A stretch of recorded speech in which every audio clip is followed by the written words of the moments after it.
For a long time now, decades actually, the United States, Europe, and other high-income countries have really promoted a neoliberal form of what they call globalization for developing countries.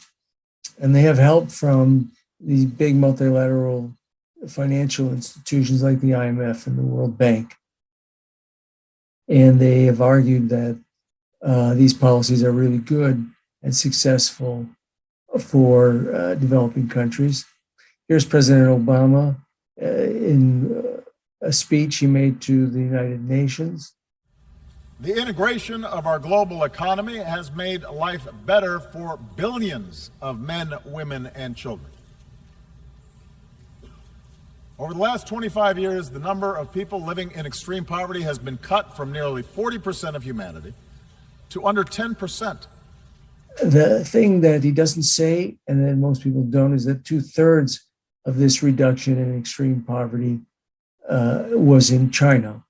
And if you go back a little further from 1981 to 2010, China was responsible for 94% of the net reduction in people living below the poverty line. That's as they were in China. What about the other third of the net poverty reduction outside of China? It turns out that China had a lot to do with that also. And here you can see it in this graph. This is the value of exports from 1990 to 2020.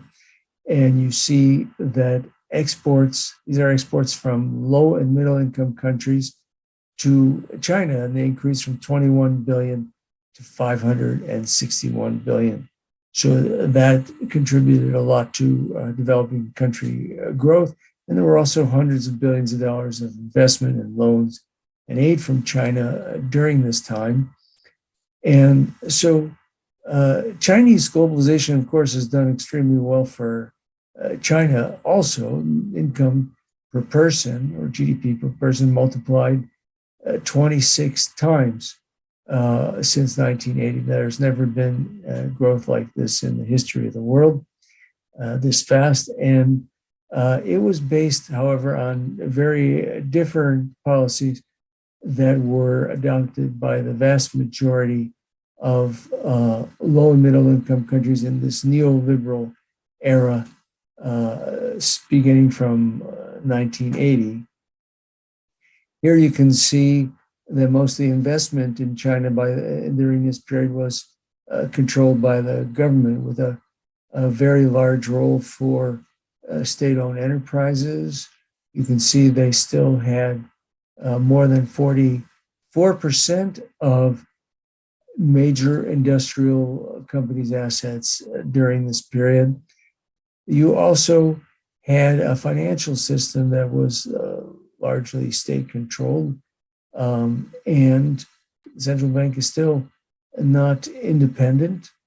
You had strict currency controls for most of this period and also a gradual, careful transition from the planned to a mixed economy, where you didn't just open up indiscriminately all at once. You can see it in this graph. It's divided into quintiles from the lowest income countries to the higher income countries. And you can see in all the developing countries a big fall off in the rate of growth of per capita GDP. If we look at the second quintile, for example, it drops from 2.5% to 0.7%.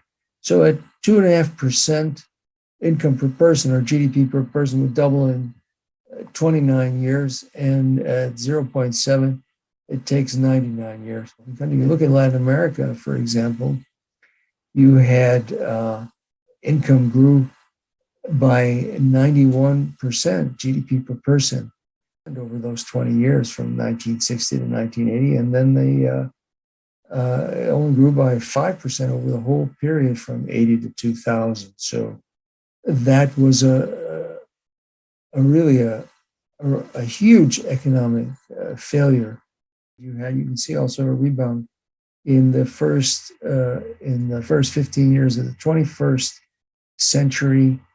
Why is this? Well, part of the story is China.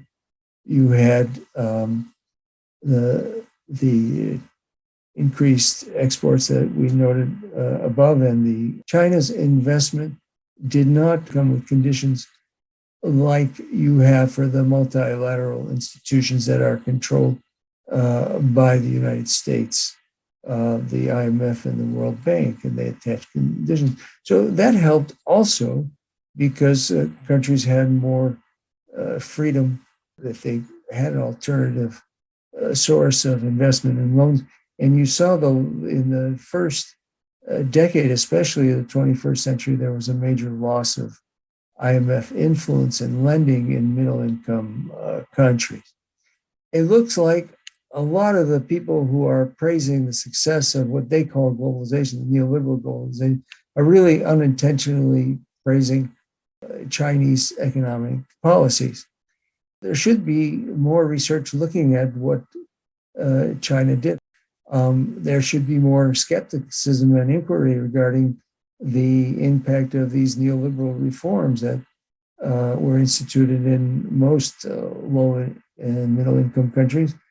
And there should be some more skepticism regarding the IMF and World Bank promoting these policies. And I'll leave it there. Thank you very much.